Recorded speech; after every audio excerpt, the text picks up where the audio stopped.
ఓం నమో భగవతే శ్రీ మేధాదక్షిణామూర్తయే. ఓం నమో భగవతే శ్రీ ఆదిశంకరాయ. ఓం నమో భగవతే శ్రీ రమణాయ. శ్రీ గురుభ్యో నమ. మనలో చాలామంది వారి వారి మార్గముల ద్వారా ఒకరు ఉపాసనా మార్గమను, ఒకరు ధ్యాన మార్గమను, ఒకరు జ్ఞాన మార్గమను, మరి ఒకరు యోగ మార్గమను వారు వారి మార్గాన్ని ఎంచుకొని సాధన చేస్తూ ఉంటారు. సాధన ఎందుకు చేస్తున్నారు అని మనం ప్రశ్నిస్తే, నేను ఈశ్వరుణ్ణి ఉపాసిస్తాను, నాకు ఈశ్వర దర్శనం కోసం నేను సాధన చేస్తున్నాను అని కొంతమంది అంటారు. కొంతమంది నేను రాముణ్ణి ఉపాసిస్తున్నాను, నాకు రాముడి దర్శనం కోసము నేను సాధన చేస్తున్నాను అంటారు. మరి కొంతమంది కృష్ణుడి దర్శనం కోసము, మరి కొంతమంది అమ్మవారి దర్శనం కోసము, ఇలా ఉపాసనలు, పూజలు, భక్తి మార్గం ద్వారా కానీ వారి వారి సంస్కారాలు తగ్గట్టుగా వారు ఆ మార్గంలో ఎంతో కొంత సాధన చేస్తూ ఉంటారు. అంటే అందరికీ కావాల్సింది ఏంటి? ఆ యొక్క నీకు విడిగా ఒక దేవుడు ఉన్నాడని, ఆ దేవుడి యొక్క దర్శనం పొందాలని మనమందరము కోరుకుంటాము. కొంతమంది సాధన చేస్తూ నిరాశ నిస్పృహలకు లోనవుతూ, అయ్యో నాకు ఇంకా దర్శనం కాలేదే, అయ్యో నాకు ఇంకా దర్శనం కాలేదే, నన్ను ఆ భగవంతుడు ఎప్పుడు కటాక్షిస్తాడు అని అనుకుంటూ ఉంటారు. ఇప్పుడు నాకు ఈశ్వరుడు దర్శనం కావాలి అని అనుకున్నాం అనుకోండి, ఈశ్వరుడు ఎట్లా ఉంటాడో మీకు తెలుసా? నీకు ఈశ్వరుడు ఎట్లా ఉంటాడో తెలిస్తే మళ్ళీ చూడాలని ఎందుకు అనుకుంటున్నావు ఆయన దర్శనం? ఇప్పుడు ఈశ్వరుడు గనక తెలిస్తే మళ్ళీ ఆయన్ని చూడాలనుకుంటున్నావు ఎందుకు? ఇప్పుడు ఫర్ ఎగ్జాంపుల్, అమ్మ ఊరికి వెళ్ళింది అనుకోండి, నువ్వు ఇంట్లో ఉన్నావు, అమ్మ ఊరికి వెళ్ళింది, ఆమె చాలా రోజులు అయిపోయింది, నువ్వు చూడాలని అనుకుంటున్నావు, అమ్మని చూడాలని అనుకుంటున్నావు. ఎందుకని? ఆమె నీకు తెలుసు గనక. ఇప్పుడు అమ్మ మళ్ళీ వెనక్కి వచ్చింది అనుకోండి, కొన్ని రోజుల తర్వాత అమ్మని చూస్తావు. దీన్ని ఏమంటారో తెలుసా? దర్శనం, మాతృదర్శనం. ఇప్పుడు ఆ యొక్క రాముడో కృష్ణుడే గనక నీకు వేరుగా ఉంటే, ఆ భగవంతుడే గనక వేరుగా ఉంటే, నీకు వేరుగా ఉన్నటువంటి అమ్మ, పరోక్షంగా ఉన్నటువంటి అమ్మ వస్తే నువ్వు ఎలా చూస్తున్నావో, నీకు పరోక్షంగా గనక భగవంతుడు ఉంటే ఆయన వస్తే ఆయన్ని చూస్తావు. ఇక్కడ అమ్మ దర్శనం, అక్కడ భగవద్ దర్శనం, అంతే తేడా. మీరు అనొచ్చు, అరే ఆ భగవంతుడికి చాలా శక్తులు ఉన్నాయండి, అదిగో ఆ పలానా స్వామీజీకి చాలా శక్తులు ఉన్నాయని అని అనుకుంటుంటాం. ఆయన ఇట్లా అన్నాడంటే ఇది వస్తుంది, ఇట్లా అన్నాడంటే ఇంకోటి వస్తుంది అని చెప్తూ ఉంటారు. అటువంటి శక్తులు ఆయనకు ఉన్నాయి అంటుంటారు. అంటే ఆ యొక్క శక్తుల్ని చూసి మనము అట్రాక్ట్ అయ్యి వాళ్ళ దర్శనం కోసం వెళ్తూ ఉంటాము. మీరు ప్రకృతిని గమనిస్తే గనక, ప్రకృతిలో వలస పక్షులు ఉంటాయి. కొన్ని వేల కిలోమీటర్లు ఆ యొక్క గాలిలో ఎగురుకుంటూ ఒక చోటకు వస్తాయి. వేరే ఖండాల నుంచి, వేరే దేశాల నుంచి మన దేశంలోకి సరస్సుల దగ్గరికి వస్తూ ఉంటాయి. అది మనము చూస్తూనే ఉంటాము. వాటికి ఎటువంటి గూగుల్ మ్యాప్ లేకుండా, ఎటువంటి దిక్సూచి లేకుండా అన్ని వేల కిలోమీటర్లు ట్రావెల్ చేసి కరెక్ట్గా ఆ ప్రదేశానికి వస్తాయి. వాటికి అవసరం లేదు, అవి డైరెక్ట్గా వస్తాయి. మరి వాటికి కూడా పవర్స్ ఉన్నాయి కదా, మరి వాటిని నువ్వు దేవుడు అంటావా? కాబట్టి శక్తులు ఉన్నంత మాత్రాన వాళ్ళని దేవుడు అంటానికి అవకాశము లేనే లేదు. వలస పక్షులకు కూడా ఆ పవర్స్ ఉన్నాయి కాబట్టి అవి అంత దూరం ట్రావెల్ చేసి వస్తున్నాయి. కాబట్టి ఈశ్వర దర్శనం నాకు కావాలి అని అడిగితే కనుక అసలు ఈశ్వర దర్శనము అనేది లేనే లేదు. చాలామంది అనుకుంటూ ఉంటారు, అరే ఎన్ని సంవత్సరాలుగా మనము సాధన చేస్తున్నాము, ఇదేంటి ఇలా ఈశ్వర దర్శనం లేనే లేదు అంటారు అని అనుకుంటారు. నీకు గనక ఈశ్వర దర్శనం గనక అయితే అప్పుడు నువ్వెవరు? ద్రష్ట. అక్కడ దర్శనాన్ని చూస్తున్నావు కదా, అంటే చూడబడేది ఉంది, చూసేవాడు ఉన్నాడు, దృశ్యము ఉంది, ద్రష్ట ఉంది. అంటే భగవంతుడు దృశ్యమవుతాడు, నువ్వు ద్రష్ట అవుతావు. ఇప్పుడు నీకు దర్శనమిచ్చాడు కదా, అంటే కనిపించాడు కదా, మరి తర్వాత ఏమవుతాడు? అదృశ్యం అయిపోతాడా? మరి ఇంకేంటి? ఇప్పుడు దర్శనం ఇచ్చాడు అంటే వచ్చి మళ్ళీ అదృశ్యమైపోయేవాడు మరి దేవుడు ఎట్టా అవుతాడు? అంటే నువ్వు ద్రష్ట అయినావు, భగవంతుడు దృశ్యమైంది. అంటే చూచేవాడు ఉంటేనే చూడబడేది వస్తువు నీకు ఎదురుగా ఉంది. ఇప్పుడు చూచేవాడే లేడనుకో, అప్పుడు చూడబడే వస్తువు లేదు కదా. ఇప్పుడు నీకు ఎదురుగా ఉన్న ఈశ్వరుడు నీకు దర్శనమిస్తే అది ఈశ్వరుడు దృశ్యమైంది. మరి ఈ కనిపించే దృశ్యమాన ప్రపంచము శాశ్వతమా అశాశ్వతమా? అశాశ్వతమే కదా. ఇప్పుడు మీకు కనిపించే దృశ్యమాన ప్రపంచము అవన్నీ కాలగర్భంలో కలిసిపోతున్నాయి కదా. మీరు చూసే ఏ దృశ్యమైనా సరే అది పర్మనెంట్ కాదు కదా. అవన్నీ కాలగర్భంలో కలిసిపోతున్నాయి. ఆ దృశ్యాలు ఏమీ శాశ్వతంగా ఉండట్లేదు కదా. ఇప్పుడు ఈశ్వరుడు మీకు ఎదురుగా ప్రత్యక్షమైన ఆయన ఉండట్లేదు కదా, మళ్ళీ అదృశ్యమైపోతున్నాడు కదా. సరే, మీకు ఆ ఎదురుగా ఉన్న ఆ భగవంతుడు, ఆ ఈశ్వరుడు మీకు దృశ్యముగా దర్శనమిచ్చాడు. మరి మీరు నిద్రపోతున్నప్పుడు ఒకవేళ ఆ దృశ్యమే గనక పర్మనెంట్ అయితే గనక, ఆ దర్శనమే గనక నిజమైతే గనక, మీరు నిద్రపోతున్నప్పుడు మరి ఆ ఈశ్వరుడు మీకు ఎందుకు కనిపించట్లేదు నిద్రలో? మరి మీరు బాగా ఆరాధించారు, ఉపాసన చేశారు, మీకు ఎదురుగా దర్శనం ఇచ్చాడు, ఒక దృశ్యం రూపముగా మీకు ఎదురుగా దర్శనం ఇచ్చాడు, అంతవరకు బాగుంది. మరి ఆ దృశ్యము కనుక నిజమైతే మీరు పడుకున్నప్పుడు మీతో పాటు లోపలికి రావాలి కదా, లోపలికి వచ్చి మీతో పాటే ఉండాలి కదా, మీకు ఆ అనుభవం ఉండాలి కదా. కానీ మీరు ఆ యొక్క ఈశ్వరుని కూడా పక్కన పెట్టేసేసి మీరు హాయిగా పడుకుంటున్నారు కదా. మీకు గాఢ నిద్రలో మీరు లేదు, ఈశ్వరుడు లేరు, ఇద్దరూ లేరు. అంటే ద్రష్ట లేదు, దృశ్యము లేదు. అంటే ద్రష్టకే ఉనికి లేదు, మరి దృశ్యానికి ఉనికి ఉందా? అంటే చూసేవాడే శాశ్వతంగా లేడు, వాడు మారుతూ ఉన్నాడు. మరి చూడబడే వస్తువు మారదా? అదేమన్నా పర్మనెంట్గా మీతో పాటు ఉందా? లేదు కదా. మీరు నిద్రపోయారు, గాఢంగా నిద్రపోతున్నారు. మీకు ఒక స్వప్నం వచ్చింది, కల వచ్చింది. మీరు ఆ స్వప్నంలో కాశీకి వెళ్ళారు. కాశీకి వెళ్ళి చక్కగా అక్కడ అన్నీ చూసి ఆ ఆలయంలోకి వెళ్ళి, గర్భగుడిలోకి వెళ్ళి ఆ యొక్క శివలింగాన్ని మీరు చక్కగా అభిషేకించారు. వెంటనే మీకు మీ యొక్క భక్తికి మెచ్చి, మీ యొక్క ఆరాధనకి మెచ్చి అక్కడ ఆ ఈశ్వరుడు మీకు దర్శనమిచ్చాడు. చక్కగా ఒక గంటన్నర సేపు హాయిగా మీకు ఆ ఈశ్వరుడు ప్రత్యక్షమయ్యి కలలో ఆ యొక్క దృశ్యం రూపంగా చక్కగా మీకు దర్శనం ఇచ్చాడు. మీరు ఆ ఈశ్వరుని చూస్తూ చక్కగా మీరు ఒక అనుభూతికి లోనయ్యారు. బాగుంది. మీరు పొద్దున్నే నిద్ర నుంచి లేచి, అరే ఇదంతా కళ, అంటే నాకు ఈ కనిపించిన దృశ్యమంతా, అరే ఇదంతా కళ, నిజం కాదు, ఇవన్నీ ఈ దృశ్యాలు, నేను కాశీ వెళ్ళటము, అభిషేకం చేయటము, ఈశ్వరుడు నాకు ప్రత్యక్షం అవటము, నేను ఒక అనుభూతికి లోనవటము, ఈ దృశ్యాలన్నీ అరే నిజం కాదు, ఇదంతా ఒక కళ అని మీకు అర్థమైంది. ఇదంతా నిజం కాదు, ఇది ఓన్లీ దృశ్యాలు మాత్రమే, ఇదంతా ఒక కళ మాత్రమే, ఇది నిజం కాదు అని మీకు తేటతెల్లం అయిందా లేదా? మరి మీకు కళల్లో కనిపించేవన్నీ దృశ్యాలే కదా. మరి దృశ్యం కనుక సత్యమైతే మరి ఆ కళ పర్మనెంట్గా మీకు ఉండిపోవాలి కదా. కానీ మీరు వెంటనే నిద్ర నుంచి మేల్కొని జాగృతావస్థ వచ్చి మీరు ఏం చెప్తున్నారు? ఇదంతా కళ మాత్రమే, ఇది సత్యం కాదు, ఈ దృశ్యాలు కూడా సత్యం కాదు, ఇది కేవలము భ్రమ మాత్రమే అని మీరు చెప్తున్నారా లేదా? అంటే దీని అర్థం ఏంటి? ఆ దృశ్యాలన్నీ సత్యము కాదు అని మీరు చెప్పేస్తున్నారు. మరి దృశ్యము సత్యము కానప్పుడు మరి మీకు ఎదురుగా ఈశ్వరుడు ఒక దృశ్య రూపంలో మీకు దర్శనమిస్తే అది ఎలా సత్యం అవుతుంది? అంటే దీని అర్థము అసలు ఈశ్వర దర్శనం అంటూ ఏమీ లేదు. అంటే ఇవన్నీ కేవలము మీ ఆలోచనలు మాత్రమే, మీ మనసులో కల్పించుకున్న సంకల్పాలు మాత్రమే.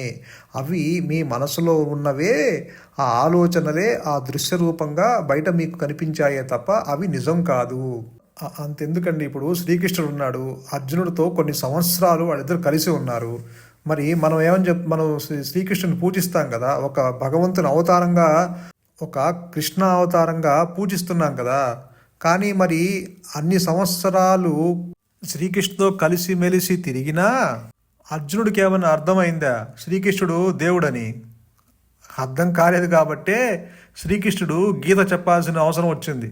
ఇప్పుడు మీకు భస్మాసురుడు తెలిసే ఉంటాడు కదా, వాడు తపస్సు చేశాడు కదా. భస్మాసురుడు చేసినంత తపస్సు మనం చేయగలమా? ఎవరి కోసం చేశాడు ఆ తపస్సు? ఆ ఈశ్వరుడు కోసమే కదా. ఆ దర్శనం అయిందా? దర్శనం అయింది కదా. మరి తర్వాత ఏం చేశాడు? చివరికి ఈశ్వరుడు తప్పించుకోవడానికి ప్రయత్నం చేశాడు, అక్కడి నుంచి పరిగెత్తాడు. ఆ ఈశ్వరుడు తలపైన చెయ్యి పెట్టి భస్మం చేద్దామని ఆ ఈశ్వరుడు వైపు పరిగెడుతూ ఉన్నాడు. ఈశ్వరుడు తప్పించుకోవడానికి ప్రయత్నిస్తున్నాడు. మరి దర్శనం అయిన తర్వాత మరి ఎలా ఉండాలి భస్మాసురుడు? మరి వాడిలో ఏమైనా మార్పు వచ్చిందా? అంత తపస్సు చేశాడు కదా, మరి ఈశ్వరుడు దర్శనం ఇచ్చాడు. మరి దర్శనం అయిన తర్వాత మరి మార్పు రావాలి కదా. రాక్షసుడు లానే ఉన్నాడు కదా. దీన్ని బట్టి ఏం తెలుస్తుంది? దర్శనమైన రాక్షసుడే. మరి దీన్ని బట్టి మనకేమర్థం అవుతుంది? భగవద్ దర్శనం అయినంత మాత్రాన జ్ఞాని కాలేడు. కాబట్టి దర్శనము అనే ప్రశ్నే లేదు. దర్శనము, భగవద్ దర్శనము అనేది లేనే లేదు. మరి ఏముంది? ఉన్నది జ్ఞానము మాత్రమే. అంటే దర్శనము లేనే లేదు అంటే నువ్వు అనుకునే దర్శనం లేదు. అంటే నువ్వు అనుకునే భగవంతుడు నీకు అన్యంగా వచ్చి బంగారపు కిరీటాలతో, వజ్ర వైడూర్యాలతో, చతుర్భుజాలతో అలా నీకు దర్శనము ఇవ్వటము కాదు. అది కాదు అసలు దర్శనము. ఆ దర్శనంలో దృశ్యము ఉంది, ద్రష్ట ఉన్నాడు. అది అసలు దర్శనం కాదు. అసలు దర్శనం ఏంటో ఇదిగో ఇక్కడ చెప్తున్నారు భగవాన్. వేషహానత స్వాత్మదర్శనం, ఈశదర్శనం స్వాత్మరూపత. అంటే ఉపాధులను తొలగించినచో జీవుడు ఈశతత్వమును దర్శిస్తాడు. ఆ విధంగా ఆత్మసాక్షాత్కారము జరుగుతుంది. ఇది భగవాన్ చెప్పిన అసలు దర్శనం, స్వాత్మరూపత, స్వాత్మదర్శనం. అంటే ఈ జీవుడికి ఉపాధి అజ్ఞానము, అవిద్య. అట్లానే ఆ ఈశ్వరుడికి మాయ ఉపాధి. అవి గనక తొలగిస్తే వేషహానత, ఆ వేషాలు గనక తొలగిస్తే, అంటే జీవుడి యొక్క అవిద్యని తొలగించేసి కనుక చూస్తే స్వాత్మదర్శనం, స్వ ఆత్మదర్శనం, నిజాత్మదర్శనం. అంటే స్వాత్మదర్శనము, దర్శనము అంటే ఇక్కడ జ్ఞానంగా ఉండటమే. ఇప్పుడు స్వాత్మ దర్శనము అంటే జ్ఞానంగా ఉన్నప్పుడు మరి ఈ భగవంతుని దర్శనము, ఈశ్వరుడు యొక్క దర్శనం అంటే ఏంటో చెప్తున్నారు ఇక్కడ భగవాన్. అంటే భగవద్ దర్శనము అవ్వకుండా పోలేదు, భగవద్ దర్శనం అవుతుంది, ఆత్మరూపంగానే అవుతుంది. అహం బ్రహ్మాస్మి, అయమాత్మా బ్రహ్మ, ప్రజ్ఞానం బ్రహ్మ. ఇది అసలైన భగవద్ దర్శనము అనేది ఇక్కడ భగవాన్ చెప్తున్నారు. భగవాన్ ఏం చెప్తున్నారంటే ఈ వేషాలు తొలగించినచో జీవుడు ఈశతత్వము దర్శిస్తాడు, ఆ విధంగా ఆత్మ సాక్షాత్కారం జరుగుతుంది అంటున్నారు కదా. మరి ఈ వేషాలంటే ఏంటి? ఈ వేషము తొలగటం అంటే ముందు మన సంగతి తీసుకుంటే నువ్వు కానిది నువ్వు అనుకుంటామే కదా ఈ వేషము. ఇప్పుడు ఈ చొక్కా వేసుకున్నాను అనుకోండి, ఈ చొక్కా మంది కాదు కదా, అదే కదా వేషం. కాబట్టి దేహ తాదాప్యం, బాడీ ఐడెంటిఫికేషన్. కాబట్టి ఈ దేహము ఏదైతే ఉందో ఈ జీవుడికి నేను దేహము అని అనుకుంటున్నాడు కదా, ఆ వేషము తొలగాలి కంప్లీట్గా. ఆ వేషము తొలగిందనుకో, ఇక అప్పుడు ఏమవుతావు నువ్వు? అదే కదా దర్శనం అంటే ఇక్కడ. స్వాత్మదర్శనము, స్వ ఆత్మదర్శనము అంటున్నారు భగవాను. అంటే ఆ యొక్క ఆత్మ యొక్క అనుగ్రహం చేత, గురువు యొక్క అనుగ్రహం చేత, ఆ యొక్క పరమాత్మని యొక్క అనుగ్రహం చేత ఎప్పుడైతే ఆ జ్ఞాన వృత్తి చేరి ఈ యొక్క వేషం అంటే అజ్ఞాన వృత్తిని తొలగిస్తే అక్కడ ఆత్మ నీ స్వరూపంగా నేనున్నాను అంటూ స్వయం ప్రకాశమై ఎరుకతో కూడి, ఉనికితో కూడి, అంటే full of consciousness, full of awareness, full of ఎగ్జిస్టెన్స్తో ఉండి నిరాకారంగా, అనంతంగా, పరిధులు లేకుండా, ఎల్లలు లేకుండా అక్కడ నీ స్వరూపంగా గ్రహించేటట్లు, నిలిచేటట్లు ఆ స్థితి ఏర్పడటమే అదే నిజమైన దర్శనము. ఇదే ఆత్మ సాక్షాత్కారము అంటే. ఈ దర్శనము నువ్వు కొత్తగా పొందింది కాదు, కొత్తగా నీకు వచ్చింది కాదు. ఎప్పుడైతే నీ వేషము తొలగిపోయిందో ఆ అనుగ్రహం చేత, ఆ ఆత్మ అనుగ్రహం చేత జ్ఞానవృత్తి చేరి నీ యొక్క వేషము తొలగిస్తే, అంటే నీ యొక్క అజ్ఞానాన్ని తొలగించినప్పుడు అక్కడ ఆ జ్ఞానము ఉన్నది ఉన్నట్లుగా నీ స్వరూపంగా ప్రకటించబడింది. మరి అప్పుడు నీకు ఇంకా కొత్తగా నువ్వు ఏమీ పొందలేదు, నువ్వు కొత్తగా ఏమీ దాన్ని అందుకోలేదు. ఉన్నది ఉన్నట్లుగా నీ స్వరూపంగా గ్రహించబడింది అంతే. కాబట్టి ఈశ్వర సాక్షాత్కారమన్నా భగవత్ సాక్షాత్కారమన్నా అది ఇదే. కాబట్టి ఇంతకుముందు చెప్పినట్టు మీరు అనుకునే దర్శనము మీకు ఎదురుగా వచ్చి భగవంతుడు దర్శనం ఇవ్వటము అది కాదు దర్శనం అంటే. కాబట్టి ఈ జీవుడి యొక్క వేషము తొలగాలి అంటే ఈ యొక్క దేహ స్పృహ, దేహ తాదాప్యము అంటే బాడీ ఐడెంటిఫికేషను తొలగిపోవాలి. ఈ దేహ స్పృహకి సంబంధించింది ఒకటి రమణుల దగ్గర ఒకటి జరిగిన సంఘటన ఏంటంటే, ఒక భక్తుడు భగవాన్ దగ్గరకు వచ్చి ఇట్లా చెప్తాడు, భగవాన్ నాకు ఇదిగో ఈ తొంటి దగ్గర అసలు స్పృహే లేదు, ఎటువంటి స్పృహ లేకుండా పోయింది, అసలు ఏమీ తెలియటలేదు, నేను పట్టుకొని గిచ్చితే కానీ నాకు ఉన్నట్టుగా తెలియటం లేదు అని ఆ భగవాన్తో చెప్తాడు. నాయన ఏంటి మళ్ళీ చెప్పు అన్నారు భగవాన్. ఈ తుంటికి దగ్గరగా ఏమీ స్పృహ ఉండట్లేదు భగవాన్. నాయన దేహమంతా వచ్చేస్తే ఎంత బాగుండు అన్నారు. నీకు తుంటి దగ్గరే ఉంది, మొత్తం దేహం అంతా వచ్చేస్తే అది ఉన్నట్టే తెలియదు కదా. చూసారా భగవాన్ ఆటలు చాలా లోతైనవి అని మనం ఎందుకు అనుకుంటున్నామంటే ఇదిగో ఇదే. దట్ ఈజ్ మహర్షి. నీకు తొంటి దగ్గరే వచ్చింది, ఆ దేహమంతా ఉంటే కనుక నీకు దేహ స్పృహే లేదు కదా. ఇప్పుడు అదే కదా దేహ తాదాప్యం మనం చెందుతున్నాం కదా, ఆ బాడీ ఐడెంటిఫికేషన్. అంటే ఆ భక్తులు మాట్లాడే దాంట్లోనే ఆ వేదాంతం యొక్క రహస్యం అంతా భగవాను ప్రతి వాక్యంలో చెప్పేవాళ్ళు. అంటే మొత్తానికి కనుక ఆ స్పృహ లేకుండా ఉంటే ఇంకెట్లా ఉంటుందో అని చెప్తున్నారు ఇక్కడ.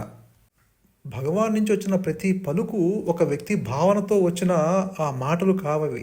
ప్రతి మాటని గనక మనము చాలా జాగ్రత్తగా పట్టుకొని విశ్లేషిస్తే గనక అందులో చాలా నిగూఢమైన అర్థం ఉంటుంది. అటువంటిదే మరొకటి చెప్తాను వినండి. ఆశ్రమానికి భగవాన్ రమణ మహర్షి ఆశ్రమానికి సంబంధించిన ఒక ఇద్దరు వ్యక్తులు ఎక్కడికో వెళ్ళి వస్తూ ఉన్నారు.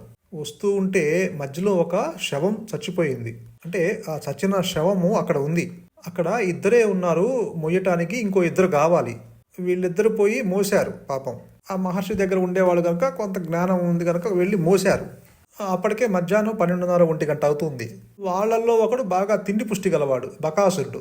పద మధ్యాహ్నం భోజనానికి టైం అయిపోతుంది, పద తొందరగా ఆశ్రమానికి వెళ్ళి తిందాము అంటున్నాడు ఒకడు. రెండో వాడు ఏమంటున్నారంటే, అగో దగ్గరలో చెరువు ఉంది కదా, చెరువులో పోయి స్నానం చేద్దాము, ఆ శవాన్ని మోసాం కదా అంటున్నాడు. ఆ చెరువులో పోయి స్నానం చేసి పోయి తిందామంటున్నాడు. వాడంటాడు, ఇప్పుడు ఈ చెరువులో పోయి స్నానం చేయకపోతే చస్తామా అంటే వాడికి ఆకలేస్తుంది, తినకపోతే చస్తాడు వీడు. వీళ్ళిద్దరు ఇలా మాట్లాడుకుంటూ వచ్చేటప్పటికి ఆశ్రమానికి దగ్గరకు వచ్చేటప్పటికి ఆ మహర్షి బయట చెట్టు కింద కూర్చొని ఉన్నాడు.